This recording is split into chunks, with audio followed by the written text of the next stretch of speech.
کبھی سوچا ہے کہ کچھ لوگ کیسے عظمت کی بلندیوں کو چھو لیتے ہیں جبکہ بہت سے دوسرے صرف خواب ہی دیکھتے رہ جاتے ہیں؟ آج ہم رابرٹ گرین کی زبردست کتاب ماسٹری کے انہی رازوں سے پردہ اٹھانے والے ہیں۔ ہم دیکھیں گے کہ وہ کون سا راستہ ہے جس پر چل کر کوئی بھی مہارت حاصل کر سکتا ہے۔ دانش کتب میں خوش آمدید۔ تو بات شروع ہوتی ہے ایک بہت ہی بنیادی خیال سے، ایک ایسا خیال جو اس پوری کتاب کی جڑ ہے، اور یہ خیال کسی اور کا نہیں بلکہ ایک حقیقی ماسٹر لیونارڈو ڈا ونچی کا ہے۔ وہ کہتے ہیں کہ کوئی بھی شخص خود پر مہارت حاصل کرنے سے بڑی کوئی مہارت حاصل نہیں کر سکتا۔ سوچیں ذرا، اصل ماسٹری یعنی اصل مہارت باہر کی دنیا پر نہیں بلکہ اپنے اندر قابو پانے سے شروع ہوتی ہے۔ یہی وہ نقطہ ہے جو گرین کے پورے فلسفے کا مرکز ہے اور ہمارے آج کے سفر کا بھی۔ اچھا، تو اس پیچیدہ موضوع کو آسانی سے سمجھنے کے لیے ہم نے اسے کچھ حصوں میں تقسیم کیا ہے۔ سب سے پہلے تو ہم یہ دیکھیں گے کہ جینیس ہونے کا اصل مطلب کیا ہے اور یہ ایک متھ کیوں ہے۔ پھر ہم بات کریں گے زندگی کا اصل مقصد تلاش کرنے کی۔ اس کے بعد ہم دیکھیں گے کہ ایک مثالی شاگردگی کے مراحل کیا ہوتے ہیں اور ایک استاد یعنی ایک مینٹور کا اس سفر میں کیا کردار ہے۔ ہم کچھ تنقیدی پہلوؤں پر بھی نظر ڈالیں گے اور آخر میں یہ سمجھنے کی کوشش کریں گے کہ مہارت کی طرف جانے والا راستہ اصل میں دکھتا کیسا۔ تو چلیں اپنے سفر کا پہلا قدم اٹھاتے ہیں۔ ہم سب نے ایسے باصلاحیت لوگوں کو دیکھا ہے جو اپنی زندگی میں کہیں پھنسے ہوئے، رکے ہوئے محسوس کرتے ہیں۔ سوال یہ ہے کہ آخر ایسا ہوتا کیوں ہے؟ اتنے ٹیلنٹ کے باوجود وہ اپنی منزل تک کیوں نہیں پہنچ پاتے؟ رابرٹ گرین اس مسئلے کو سمجھانے کے لیے دو طرح کے لوگوں کی مثال دیتے ہیں۔ ایک طرف ہے سیم، جو ہر چمکتی چیز کے پیچھے بھاگتا ہے، آج یہ کام کل دوسرا۔ اسے لگتا ہے کہ بس کوئی بڑا موقع مل جائے، لیکن وہ کسی ایک چیز میں بھی ماہر نہیں بن پاتا۔ اور دوسری طرف ہے سارا، جو اپنی زندگی کے کئی سال صرف ایک ہنر کو سیکھنے میں لگا دیتی ہے۔ وہ ناکامیوں سے گھبراتی نہیں بلکہ ان سے سیکھتی ہے۔ ذرا سوچئے، ان دونوں میں سے کون سی کہانی زیادہ جانی پہچانی لگتی ہے؟ اور بس یہی وہ بنیادی نقطہ ہے جہاں رابرٹ گرین جینیس کے پورے آئیڈیا کو چیلنج کرتے ہیں۔ وہ کہتے ہیں کہ عظمت کوئی پیدائشی تحفہ یا قسمت کا کھیل نہیں ہے، نہیں، بلکہ ایک منظم عمل ہے، ایک پروسیس ہے جسے کوئی بھی اپنا سکتا ہے۔ ان کی کتاب ماسٹری کا اصل پیغام یہی ہے کہ سب سے بڑی طاقت اپنے آپ پر اور اپنے منتخب کردہ شعبے پر مکمل کنٹرول حاصل کرنا ہے۔ تو سوال یہ ہے کہ یہ سفر شروع کہاں سے ہوتا ہے؟ اس کا آغاز ہوتا ہے سب سے اہم، سب سے پہلے قدم سے، یہ کھوج لگانا کہ وہ کون سا کام ہے جسے کرنے کے لیے ایک انسان دنیا میں آیا ہے۔ رابرٹ گرین اسے لائف ٹاسک یعنی زندگی کا اصل مقصد کہتے ہیں۔ دیکھیں، یہ صرف کوئی نوکری یا کیریئر چننے کی بات نہیں ہے۔ گرین کہتے ہیں کہ یہ اس سے کہیں زیادہ گہری چیز ہے۔ یہ تو کسی کی پہچان، اس کی شناخت کا بنیادی حصہ ہے۔ یہ وہ اندر کی آواز ہے، وہ کشش ہے جو بتاتی ہے کہ اصل راستہ کون سا ہے۔ اور جب تک یہ نہ ملے، مہارت کا سفر شروع ہی نہیں ہو سکتا۔ اچھا جی، تو مان لیں کہ کسی کو اپنی زندگی کا مقصد مل گیا، تو اب آگے کیا؟ اب شروع ہوتا ہے اصل کام، ایک ایسا مرحلہ جسے گرین کے مطابق کسی بھی قیمت پر نظر انداز نہیں کیا جا سکتا، اور وہ ہے شاگردی کا دور یعنی اپرنٹسشپ۔ اور اس مرحلے کا مقصد پیسہ کمانا، کوئی اچھی پوزیشن یا ڈگری لینا بالکل نہیں ہے۔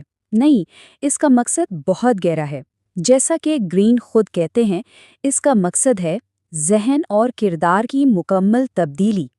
یہ اپنے آپ کو اندر سے بدلنے کا عمل ہے تاکہ کوئی شخص اپنے شعبے کا حقیقی ماہر بن سکے۔ اور یہ تبدیلی کوئی جادو نہیں ہے جو راتوں رات ہو جائے۔ اس میں 5 سے 10 سال لگ سکتے ہیں اور اس کے 3 اہم مراحل ہیں۔ پہلا مرحلہ ہے گہرا مشاہدہ، یعنی بغیر کچھ کہے بس اپنے شعبے میں ڈوب کر سب کچھ سیکھنا۔ دوسرا مرحلہ ہے مہارتوں کا حصول۔ اس میں سخت مشق، یہاں تک کہ بورنگ پریکٹس بھی شامل ہے، جب تک کہ بنیادی چیزیں عادت نہ بن جائیں۔ اور پھر آتا ہے تیسرا مرحلہ، تجربہ کرنا۔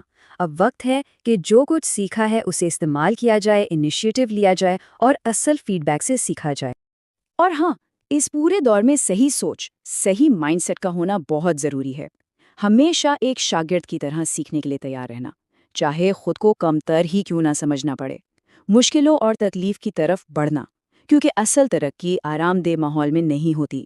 ہر ناکامی کو اپنا سب سے بڑا استاد ماننا، اور لکیر کا فقیر بننے کے بجائے نئے تجربات کے لیے ہمیشہ تیار رہنا۔ اب دیکھیں، اتنا لمبا اور مشکل سفر اکیلے طے کرنا بہت وقت ضائع کر سکتا ہے۔ تو پھر تیز ترین راستہ کیا ہے؟ وہ ہے ان لوگوں سے سیکھنا جو یہ راستہ پہلے ہی چل چکے ہیں۔ اور یہیں پر ایک استاد، ایک مینٹور کی اہمیت سامنے آتی ہے۔ لیکن ایک بات سمجھنا بہت ضروری ہے۔ ایک اچھے استاد کا مقصد یہ نہیں ہوتا کہ کوئی ہمیشہ کے لیے اس کا شاگرد ہی بن کر رہ جائے۔ اس رشتے کا ایک بہت بڑا مقصد ہوتا ہے۔ عظیم فلسفی نیچے نے کیا خوب کہا تھا کہ ایک شاگرد اپنے استاد کا قرض بہت بری طرح چکاتا ہے اگر وہ ہمیشہ صرف ایک شاگرد ہی بنا رہے۔ تو اصل مقصد نقل کرنا نہیں ہے، بلکہ استاد سے سیکھ کر ان سے بھی آگے نکلنا ہے۔ ایک مینٹور سیکھنے کے راستے کو چھوٹا کر دیتا ہے، ان کے علم اور حکمت کو اپنے اندر جذب کرنا چاہیے، لیکن حتمی مقصد ہمیشہ ان کے سائے سے باہر نکل کر اپنی پہچان بنانا ہے۔ اس کی سب سے بڑی مثال تاریخ میں سکندر اعظم کی ہے۔ انہوں نے ارسطو جیسے عظیم استاد سے حکومت کرنا سیکھا، لیکن پھر ان اسباق کو اپنے تجربات کے ساتھ ملا کر وہ ان سے بھی کہیں آگے نکل گئے۔ اچھا، یہ پورا بلو پرنٹ سننے میں تو بہت زبردست لگتا ہے نا؟ لیکن کیا یہ فارمولا ہر کسی پر ہر حال میں لاگو ہوتا ہے؟ چلیں اب ذرا اس پر ایک تنقیدی نظر ڈالتے ہیں اور کچھ مشکل سوالات بھی اٹھاتے ہیں۔ دیکھیں، ناقدین کچھ بہت اہم نکات اٹھاتے ہیں۔ پہلا ہے سروائیورشپ بائس، یعنی ہم صرف کامیاب ماسٹرز کی کہانیاں پڑھتے ہیں۔ ان ہزاروں لوگوں کا کیا جو اسی راستے پر چلے اور ناکام ہو گئے؟ دوسرا نقطہ، کیا یہ کتاب قسمت، دولت اور پہلے سے موجود مواقع کے کردار کو کم اہمیت دیتی ہے؟ تیسرا اعتراض یہ ہے کہ یہ عظیم آدمی کی کہانی پر زیادہ زور دیتی ہے، جبکہ آج کل زیادہ تر کامیابیاں ٹیم ورک کا نتیجہ ہوتی ہیں۔ اور آخری مگر سب سے اہم سوال، کیا ہر کسی کے پاس اس لمبے سفر کے لیے وقت اور وسائل ہوتے ہیں؟ تو ان تمام تنقیدوں اور چیلنجز کے باوجود اگر کوئی اس مشکل راستے پر چلتا رہے اور اسے مکمل کر لے تو اس کی منزل کیسی دکھتی ہے؟ وہ آخری مرحلہ کیا ہے؟ وہی ہے مہارت کا سب سے اونچا، سب سے طاقتور مقام۔ یہ وہ مقام ہے جہاں علم اور ہنر کسی کی ذات کا حصہ بن جاتے ہیں، اتنے گہرے کہ کچھ کرنے کے لیے سوچنا نہیں پڑتا، کام خود بخود ہوتا ہے۔ گرین اسے "the finger tip feel" کہتے ہیں، یعنی انگلیوں کو خود ہی سب کچھ محسوس ہونے لگتا ہے، بالکل ایک ماہر موسیقار کی طرح جو دھنوں میں کھو جاتا ہے، یا ایک سرجن کی طرح جس کے ہاتھ خود بخود چلتے ہیں۔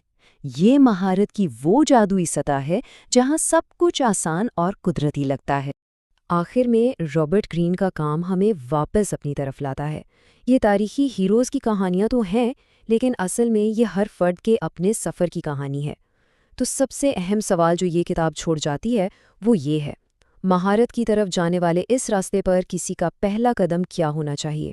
تو یہ تھا رابرٹ گرین کی کتاب ماسٹری کا ایک گہرا جائزہ۔ اگر اس گفتگو نے آپ کو اپنی زندگی میں مہارت اور عظمت کے بارے میں سوچنے کا کوئی نیا زاویہ دیا ہے تو اسے لائک کریں، سبسکرائب کریں اور اپنے ان دوستوں اور خاندان والوں کے ساتھ ضرور شیئر کریں جو اپنی زندگی کو بہتر بنانا چاہتے ہیں۔